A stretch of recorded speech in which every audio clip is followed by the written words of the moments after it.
Hello, sir. May I ask po regarding sa anak ko. I-declare ko sana siya sa BIR. Mababawasan ba ang tax pag declare ko siya? So, related ang tanong doon po sa taxes na babayaran natin. No, dati kasi ganito po yung background. Dati kasi ay talagang depende po sa bilang ng mga anak, no, yung atin pong exemption sa tax, no.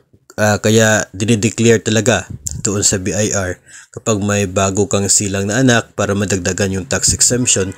Pero sa ngayon kasi with the effectivity doon po sa train law ay hindi na po factor itong bilang ng mga anak, no, doon sa atin pong tax exemption. Wala na pong dagdag na tax exemption ang sino man kapag mayroon pong dagdag na dependents. Sa ngayon ay pare-pareho na po, uniform ang exemption ng bawat isa, 250,000 in a year. Doon po sa atin pong sahod net of mandatory deductions. So kahit po single ka o kaya ay may asawa pero walang anak, may asawa pero may isa, dalawa, tatlo o apat o limang mga anak, pareho po yung exemption nating lahat, 250,000.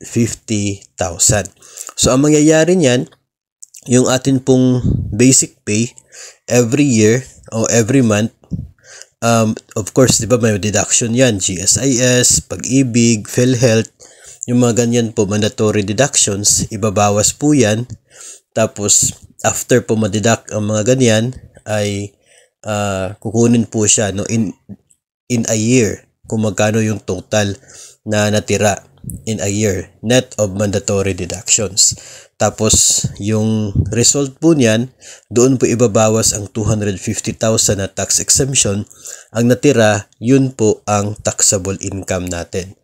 Then also, kung mayroon po tayong mga benefits na lumagpas sa 90,000, tulad po ng atin pong mid-year, year-end, cash gift, yung mga ganyan po, kapag lumagpas siya ng 90,000 in 1 year, included po doon yung SRI, PBB, ganyan, kung mayroon kang hardship allowance, kung lagpas siya sa 90,000, yung sobra ng 90,000 idagdag doon sa taxable income natin at yun po yung basis ng atin pong magiging tax payable.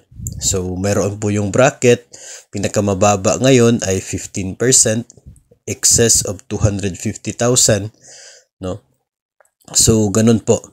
Kaya, depende na po sa inyo. If i-declare po ninyo as dependent doon sa BIR yung inyo pong anak, wala naman pong problema, pero wala po siyang epekto doon po sa inyo pong